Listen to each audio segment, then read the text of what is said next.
अस्सलाम वालेकुम। LSN news के साथ मैं हूँ खिजरियात। बहावल नगर से एक अहम खबर शामिल करते हैं। गर्मी का पारा हाई। गर्मी के सताए बहावल नगर के शहरियों ने गर्मी की शिद्दत को कम करने के लिए मुख्तलिफ मशरूबात के स्टॉल का रुख कर लिया, जिसमें इमली, आलू बुखारे का शरबत, सत्तू और फालचे का शरबत सर फहरिस्त है। मजीद जानते हैं बहावल नगर से नुमाइंदा वसीम अख्तर से, जो इस वक्त मशरूबात के स्टॉल पर मौजूद हैं। जी वसीम, आगाह कीजिएगा। महकमा मौसमियात के मुताबिक बहावल नगर का दर्जा हरारत इस टाइम 48 डिग्री सेंटीग्रेड पर पहुंच चुका है। शहरियों की बड़ी तादाद ने बहावल नगर में ठंडे मशरूबात के पॉइंट्स का रुख कर लिया है।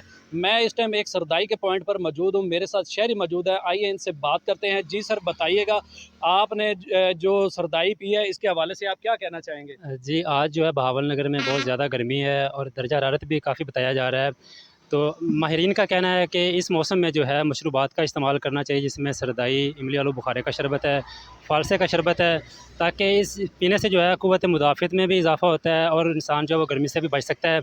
मैं यहाँ पर शहर से दूर एक पॉइंट है, यहाँ पर आया हूँ और इनका जो है सरदाई बहुत अच्छी है। तमाम मग़ज़ियात जो है इसमें वो इस्तेमाल करते हैं। जी, ये थे शहरी जो बता रहे थे कि इमली आलू बुखारे का शरबत, सरदाई, ये सेहत के लिए इंतहाई मुफीद है। इससे गर्मी की निजात इससे गर्मी में कमी आती है, गर्मी की शिद्दत में कमी आती है। और इनका कहना था कि बाकी जितने भी शहरी हैं उनको चाहिए कि ठंडे मशरूबात का ज़्यादा से ज़्यादा इस्तेमाल करें